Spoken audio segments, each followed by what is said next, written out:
এবছরে কিন্তু ছোট বড় সব স্কুলগুলোতেই পিঠা উৎসবের একটি অনুষ্ঠান চলছে। ঠিক তেমনি আমাদের সাতক্ষীরা ব্লিস স্কুলটিতেও একটি পিঠা উৎসবের আয়োজন করা হয়েছে। সাতক্ষীরা ব্লিস স্কুলে আমার বোনের মেয়ে পড়াশুনো করে, তো সেখানে পিঠা উৎসবের কারণে আমরা সেখানে ঘুরতে গিয়েছিলাম। দেখেন, সবাই কিন্তু স্টল দিয়ে সেখানে পিঠা নিয়ে হাজির। আমার বোনের মেয়েরও একটা স্টল আছে, সেখানে আমরাও অনেকগুলা পিঠাপুলি বানিয়ে নিয়ে হাজির হয়েছি। তো এই যে একটু মেলাটা ঘুরে ঘুরে দেখছি যে আসলে কে কীভাবে পিঠা বানিয়েছে।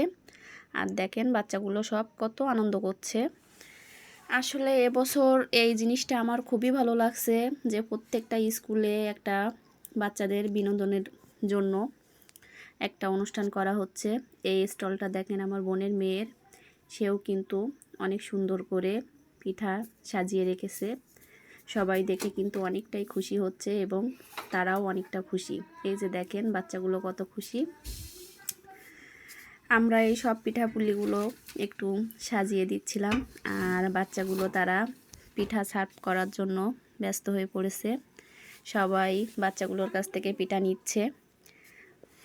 বাচ্চারা আসলে এমন একটু শিক্ষণীয় কোনো কিছু করলে তারাও খুশি হয়।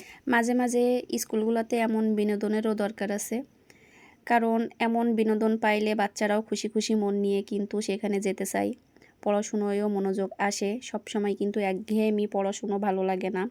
তো এবছরের এই যে সেটা কিন্তু আমার খুবই ভালো লাগছে। এই যে আমার বোন দেখেন তাদের স্টলটা সাজিয়ে দিচ্ছে।